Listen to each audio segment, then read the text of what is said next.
Hi guys, so this is going to be a short conclusion to the series, and I will be clearing up thoughts on my time barriers, my thoughts on time barriers. And first off, I hope you noticed that I didn't do a lot of walkthrough solves in my last video, and that's mainly to encourage you to explore yourself, explore the various cases on your own, and don't shy away from work, because if you do the work, it's going to be a lot more satisfying when you get the results. So yeah. So first off, I would like to clear out a huge misconception here, which is you need to be fast at 3x3 to be fast with Yao. This is not true at all, and the reality is you need to be good with look ahead and F12. And this is not all of 3x3. I know a lot of people would reason and argue here that if you're good at look ahead and F12, 3x3 is a joke. It's not, because for me the part where I suck at 3x3 the most is last layer.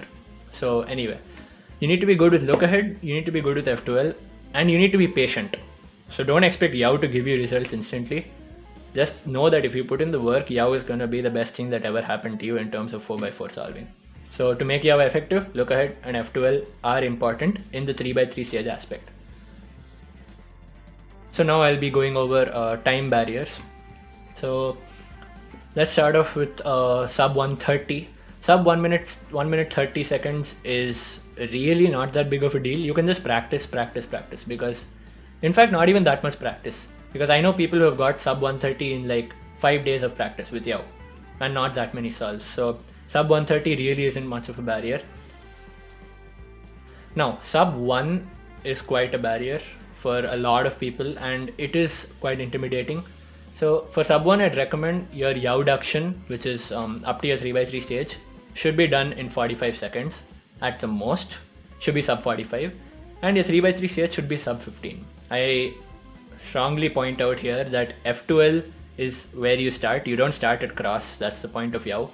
So 3x3 sub 15 shouldn't be too much of an issue if you have good F12, and it takes care of your worst case, which is double parity. So yeah, sub 45 Yao-duction and sub 15 3x3 stage.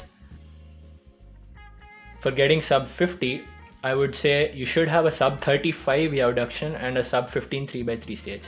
I would also like to point out here that the 3x3 stage time did not change, which means going from sub 1 to sub 50, I mean this is just my opinion and my view, but going from sub 1 to sub 50 only requires you to work on Yao-duction. You do not need to work on your 3x3 stage.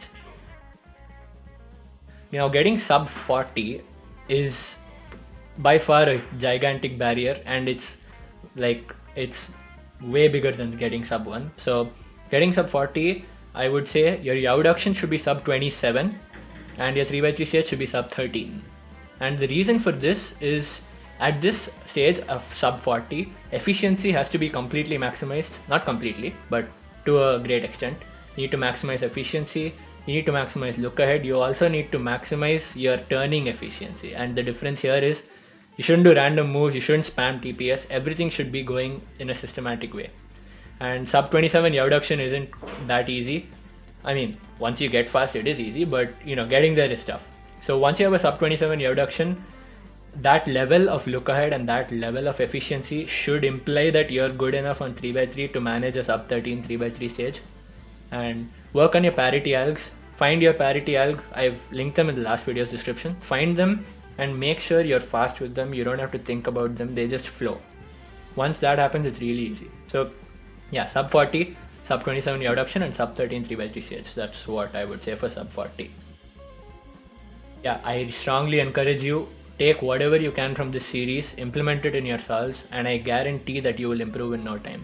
All it takes is practice and interest, most importantly.